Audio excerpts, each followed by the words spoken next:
Oke teman-teman, kita lanjutkan. Sebelumnya di video ini saya menerangkan bagaimana cara mencari persamaan MOSFET ya teman-teman, bisa dilihat di video sebelumnya. Sesuai janji saya, hari ini saya akan membahas tentang cara mencari persamaan IC power. Sebelumnya adalah MOSFET. Sebelum video ini saya bahas cara mencari persamaan MOSFET. Sekarang kita akan bahas cara mencari persamaan IC power jika kita tidak menemukan yang aslinya atau yang orinya. Nah, MOSFET dengan IC power itu adalah satu kesatuan yang tidak bisa dipisahkan. Jadi jika ada MOSFET pasti ada IC power. Jika ada IC power maka di situ pasti ada MOSFET. Ini khusus pada power supply model sekarang ya. Kalau model dulu belum memakai IC power atau MOSFET. Nah, sekarang di video ini saya akan sedikit tip bagi teman-teman pemula jika tidak menemukan IC power yang asli atau IC powernya yang ori itu susah ditemukan. Apa solusinya? Kita bisa mencari IC power seri lain, tetapi harus memperhatikan nilai atau data teknis dari IC asalnya atau IC aslinya. Jadi harus perhatikan data teknis atau nilai parameter yang terdapat pada IC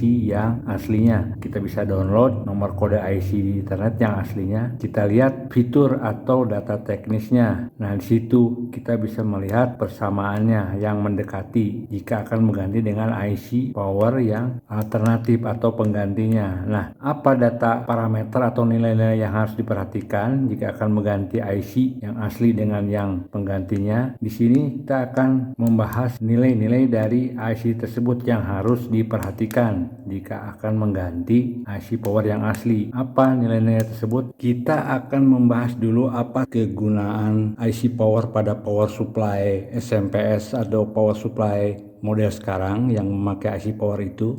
Jadi kegunaan IC power itu, nah ini ya teman-teman, kakinya 8.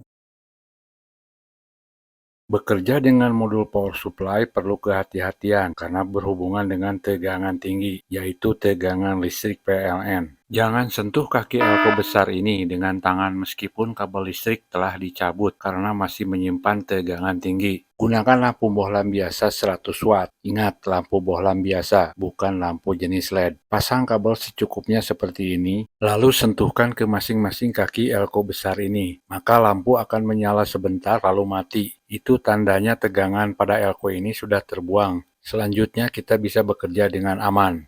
Ingat selalu buang sisa tegangan pada elko besar tadi ketika kabel colokan listrik sudah dicabut.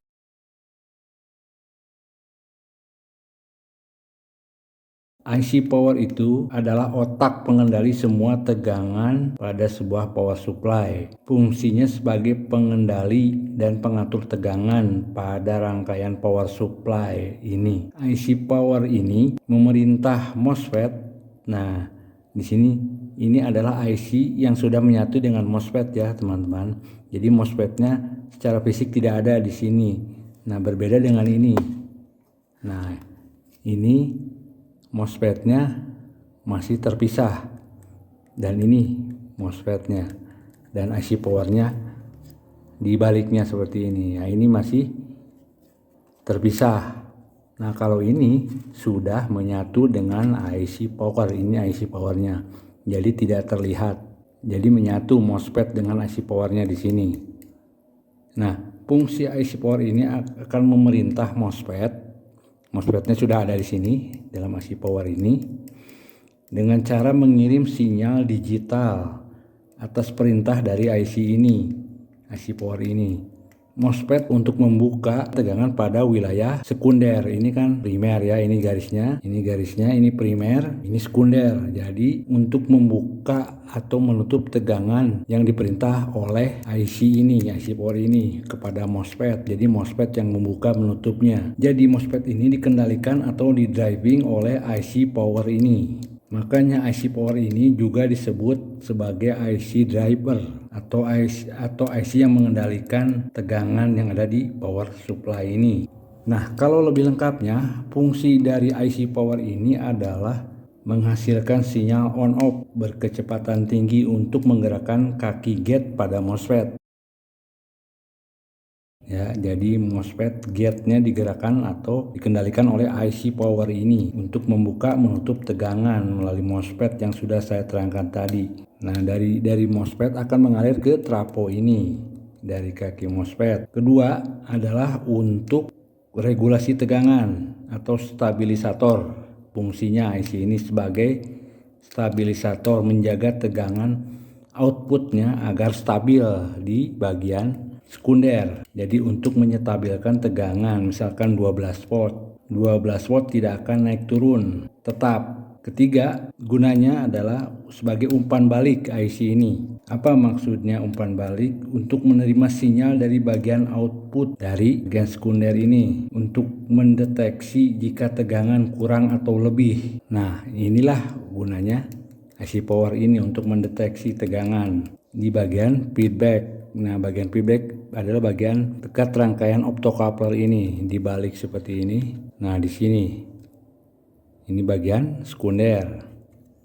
Nah, keempat yaitu sebagai proteksi atau keamanan. IC ini gunanya sebagai proteksi atau keamanan untuk melindungi rangkaian dari kerusakan jika tegangan berlebih atau ampere secara tiba-tiba naik. Nah, jika tegangan berlebih di sini atau ampernya naik tiba-tiba, maka akan terdeteksi oleh IC ini, maka perangkat elektronika akan segera dimatikan. Jadi tidak akan merusak komponen yang ada di power supply ini. Jadi secara otomatis IC ini mendeteksi jika ada yang ganjil atau tidak benar dari tegangan maupun ampernya, maka akan mematikan sendiri. Teman-teman mungkin pernah mengalami jika perangkat dihidupkan, hidup cuma sebentar, dia akan mati. Tetapi kalau sudah 5 menit atau 3 menit dinyalakan kembali, maka dia akan nyala kembali, tapi cuma sebentar, akan mati lagi. Begitu seterusnya. Nah, itu salah satunya adalah ada kerusakan yang terdeteksi oleh IC ini. IC mematikan tegangan atau mematikan perangkat itu agar supaya tidak rusak. Itu salah satunya seperti itu.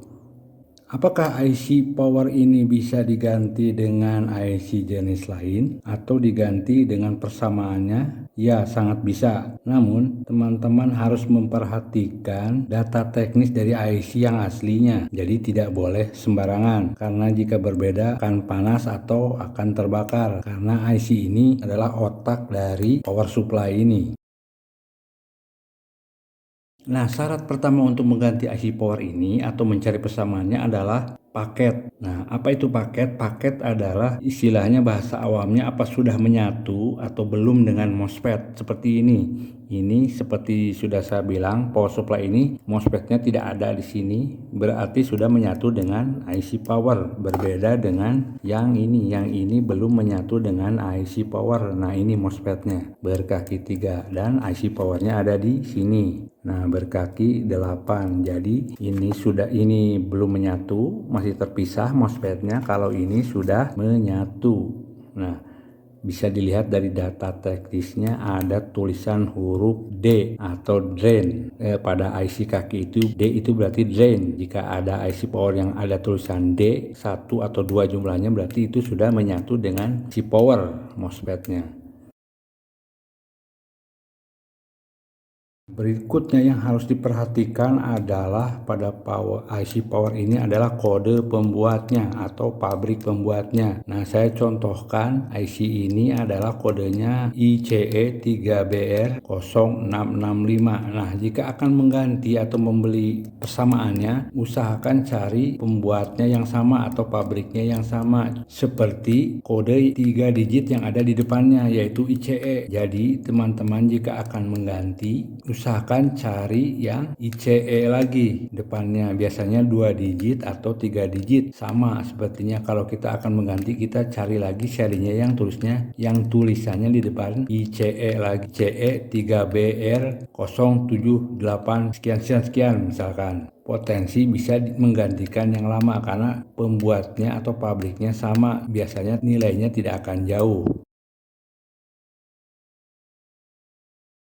Selanjutnya yang harus diperiksa adalah susunan pin dari IC power ini. Jika susunan pin dari IC power ini misalkan nomor 1, 2, 3, 4, 5, 6, 7, 8, 8 kaki. Saya contohkan misalkan nomor 7 adalah VCC-nya. VCC, VIN atau VDD itu adalah kode tegangan. Jadi IC ini harus mempunyai tegangan pada kakinya nomor 7 dan misalkan groundnya nomor 8. Maka IC pengganti pun harus sama. Nomor 7-nya harus VCC dan nomor 8-nya harus ground. Karena kalau tidak sama akan menyusahkan untuk memasangnya. Kita harus menjumper. Kalau menjumper pakai kabel resiko akan konslet dan terbakar. Jadi usahakan posisi pinnya sama dengan yang aslinya. Contoh di sini nomor 8 adalah ground, nomor 7 adalah VCC. Nah, penggantinya pun harus demikian. Begitu juga kaki-kaki dengan yang lainnya harus sama semuanya. Tidak perlu modifikasi di jumper, tidak perlu karena itu beresiko. Kemudian teman-teman yang harus diperiksa adalah tegangan kerjanya. Tegangan kerja IC ini berapa? Teman-teman bisa lihat. Misalkan di sini PCC atau tegangan kerjanya pada kaki nomor 7 di sini tertulis 10,5. Itu minimalnya dan maksimalnya adalah 25 volt. Jadi minimalnya jika kita mencari IC penggantinya, tegangan kerjanya harus minimal 10,5 volt paling rendah. Jika kurang dari itu maka IC tidak akan bekerja, tidak akan nyala, dan jangan melebihi dari 25 volt. Jika melebihi dari 25 volt, IC akan terbakar.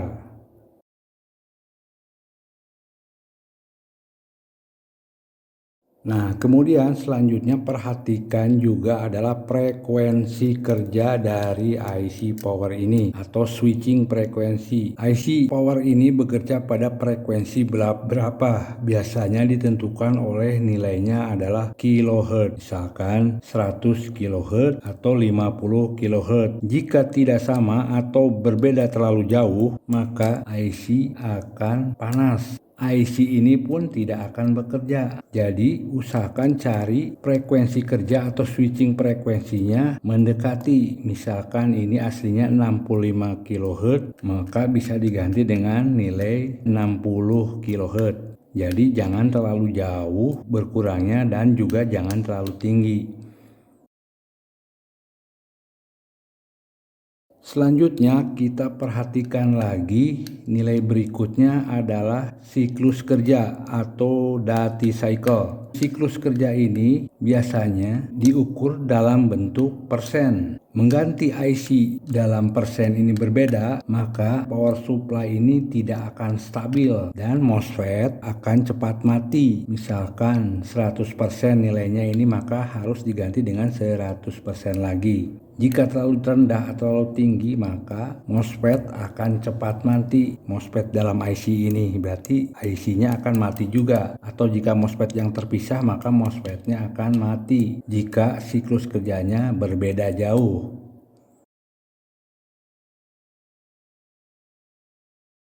Selanjutnya kita perhatikan juga adalah fitur proteksi. Teman-teman bisa dilihat dalam IC power ini terdapat rangkaian. Nah, ini dalam IC power ini tidak polos ya teman-teman, ada banyak rangkaian. Nah, di sini ada rangkaian pelindung atau proteksinya seperti OPP atau overprotect protection untuk mencegahnya IC ini akan mematikan kerja power supply jika terjadi tegangan melonjak. Inilah gunanya IC ini untuk menghindari kerusakan. Nah, itu adalah namanya fitur proteksinya. Jadi semua IC power mempunyai fitur proteksi. Saya sudah tulis model-model IC bisa menggantikan IC yang lainnya. Teman-teman boleh screenshot. Mungkin suatu hari siapa tahu bisa berguna sebagai referensi atau informasi.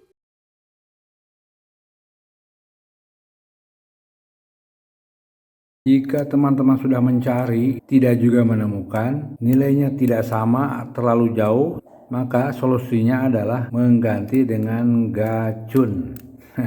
Ini adalah solusi teknisi jika IC aslinya susah ditemukan atau tidak ada yang menjual, maka akan diganti dengan namanya gacun. Gacun ini adalah power supply eksternal untuk menggantikan IC power. Gacunnya bisa berbagai macam seperti ini yang sering digunakan oleh para teknisi. Kita nanti akan bahas cara memasang gacun yang benar ya teman-teman. Untuk teman-teman jika belum tahu, terutama untuk teman-teman yang masih pemula, cara yang benar memasang gacun itu gimana sih, dan gacun apa sih yang stabil atau yang bagus untuk menggantikan IC power yang rusak pada power supply. Oke teman-teman, itulah sedikit tip dari saya tentang cara mencari persamaan IC power jika rusak atau jika tidak ada penggantinya. Terima kasih sudah mampir ke channel saya. Semoga ini bisa menambah informasi buat teman-teman, apalagi yang baru belajar. Oke, sampai jumpa. Terima kasih. Ciao.